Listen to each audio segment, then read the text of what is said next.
Hello, hi everyone. My heartfelt thoughts on this Independence Day. Today, on this auspicious day, I want to share what's on my mind. Thoughts shaped by my life, my family, and my hopes for our nation. Let me begin with the middle class youth, especially those in their early 20s. We should take pride in what we already have, whether it's our modest monthly income, the kind of school we went to, the house we live in, the vehicle we own, or the resources available to us. Don't waste time comparing yourself to children of privileged families or feeling small because a friend's parents and bureaucrats or industrialists. No, you is you. Instead, work hard to make your life better.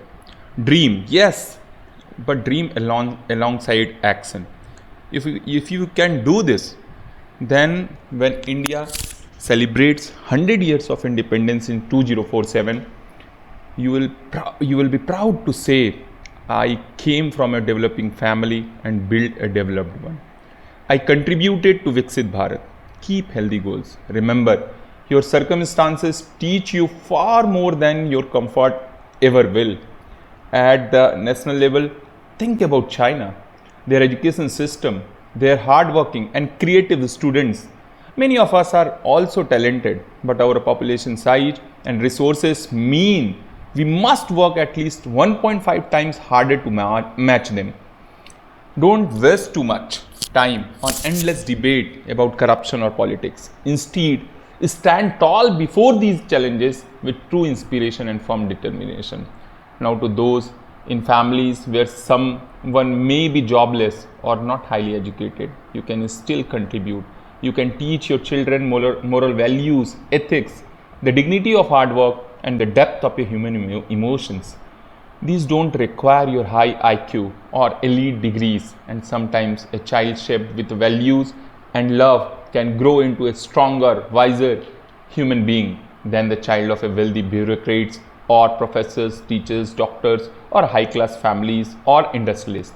Because you can give what money often cannot. That is your time. Now, I would say for upper class families, because there are many such differences between middle class, upper class, poor class. See, I can today on this day, I can urge them also, can you please listen this, whatever thoughts I have or most of Indians should have. For you, I have a different question. For whom are you building your empire? Of course, nobody wants to eat dal and chapati every day. Of course, money is required. Of course, for luxurious life, there are few things which is needed. But you must have a question to yourself also, what kind of prosperity I'm looking for my family and my nation.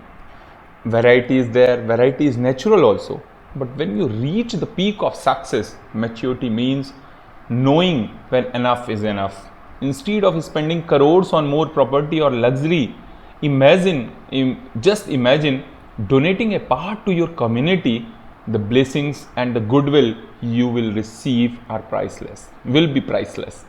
We remember legends like Kalam sir, Ratan Tata ji, Lal Bahadur Shastri ji, not for their personal wealth, but for their generousness.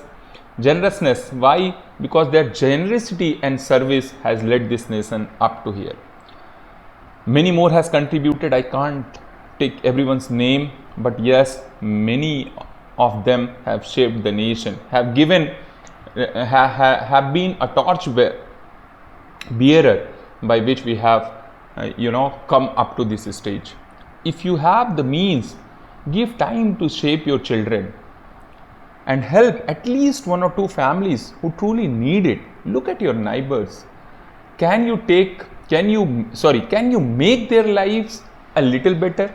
Can you help the youth in your locality by starting library, hosting career talks, or inviting inspiring people to meet them, because they cannot afford it, but you have the connections, you have the networks.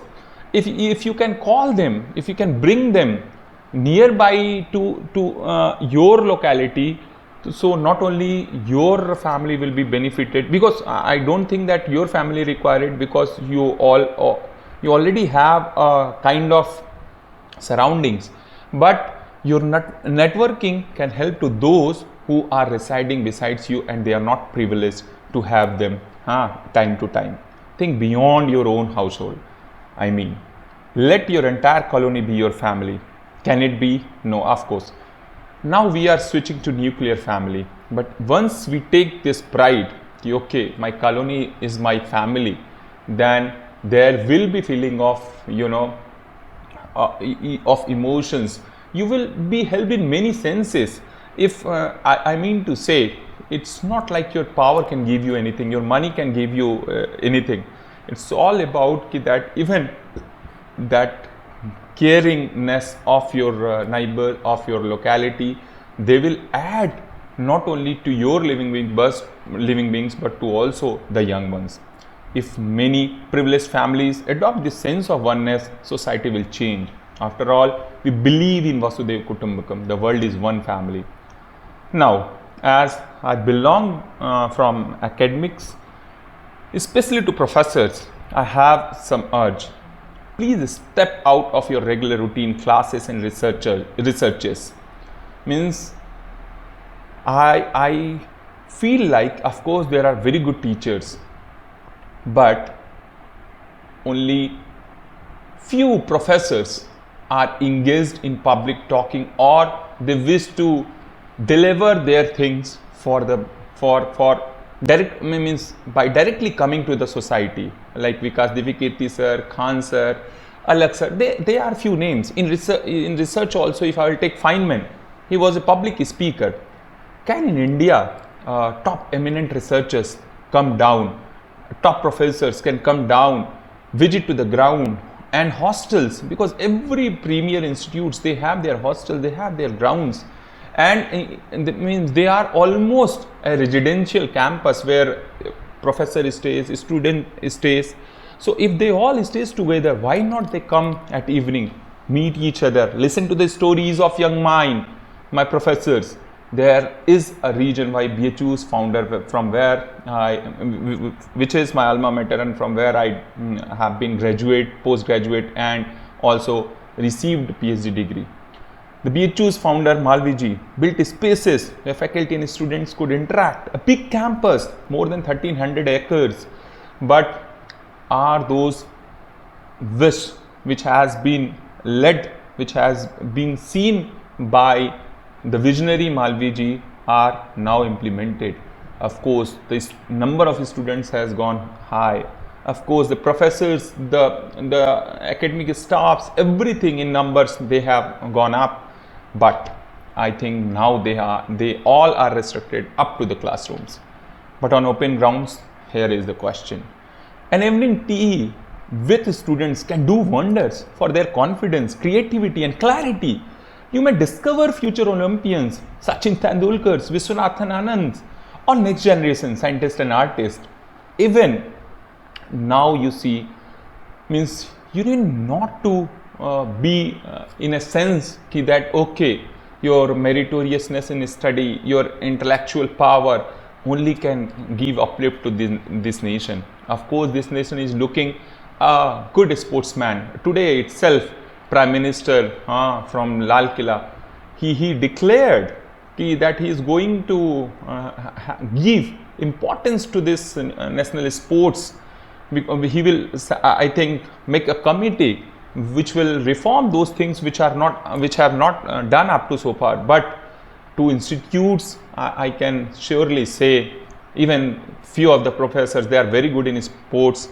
If they find that there in their classroom a student is there, he cannot have that power to be a good engineer, then of course he can find he can be a good chess player, he can be a good Virat Kohli, he can be a good Sania Mirza, he can be a good Saina Nehwal, means many more. I can see even in chess you see 18 year plus.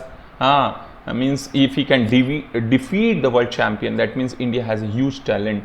Can you come up at the ground and discover those guys who are not excelling in class but can excel on a sports ground? And of course, in terms of education, if you can talk those critical topics while you are taking snacks, then of course I think India will differently be seeing a different shades of what it is. Means in education, the fear of classroom can be removed, can be taken out once a teacher and a student have informal meetings at the ground without having any fear. So that's what I really wish to bureaucrats and professionals. I will also ask them, I will also request them. It's not I cannot ask, I can only request. Can we step away from formality for a while? Of course, you don't do it formality, but your routine becomes like everything is formal now. A bureaucrat could visit their local areas informally to talk to youngsters. Professors could join a sports event. A bureaucrats can come there. A doctor can come there. Means all together, all professionals can come together.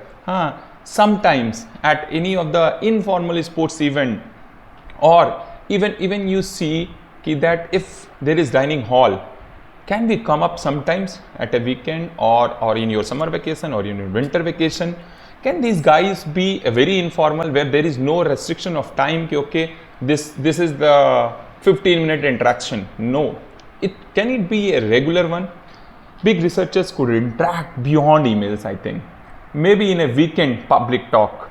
Of course, I will name Feynman sir. Means he was a good, good in delivering the physics to the common man. Similarly, all science and all interdisciplinary things which are now needed can be talked publicly if someone can come ahead, where students can ask freely. Now, what about doctors? Doctors could spend time with neighbors in the garden. I am saying in a garden, when you go for jogging, you see, means there are queues in hospitals. So if you'll see, in each of very good areas, there are few doctors. Can they come sometime in lighter mood and ask freely, and or they can diagnose without the sophisticated diagnostic tools? Means they can diagnose by interaction, and that should be informal. Similarly, what about lawyers? Can we expect from them also? Yes, you can help to poor people avoid unnecessary cases and reduce the burden on courts. Means sometimes what happens, what I have visualized, ki people are fighting for those rights which they should. Means, and if you are lawyer in India, I mean, so many people are every year we have new advocates. So every times when new lawyers are becoming or coming into picture, can they take oath that for what reason I have studied this? Can they help beyond their professional careers? Because it's all about court says sometimes there is burden, there are number of cases. So can it be handled at local levels? If yes, of course, we will save our time. We'll give values to the ethics of a nation where free mind can teach to their child, when they can give their valuable time to their families, and they will not be going unnecessarily to the courts. I know everyone is busy, but can we not take even a little time for our young minds? My dream is to open an Indian Knowledge Park. As in last video, I just showed what I really want, although that was in Hindi. Now this time I am shifting it because professionally we are now adopting this English as a language, but of course we can have a translatory version of this. I will put this on caption by which may those who are not good in English can understand my emotions. So for in the last video when I showed Indian Knowledge Park, I just put my thoughts for what reason I am planning this. But this can't be built by money alone. It needs your combined efforts and participations. Finally, to content creators, bring these role models into your videos and platforms. Show the doctors, professors, engineers, lawyers, and real life change makers. Of course, you people are showing. Of course, so many podcasts are there. But to filter now on social media has become really challenging. So if more numbers of them will come out, then of course there will be a change. Social media is powerful. Let's use it to create a better Bharat. If we all give a little more than what is required for us, we will not need to advertise the dream of Viksit Bharat. The world will see it in our actions and call Bharat a Vishwa Guru again. This is my thought for today. I hope to share more perspectives, maybe even take one of these ideas either of research or the doctor's work or the engagement of professionals to the local young ones in detail some next time. Jai Hind, Jai Bharat.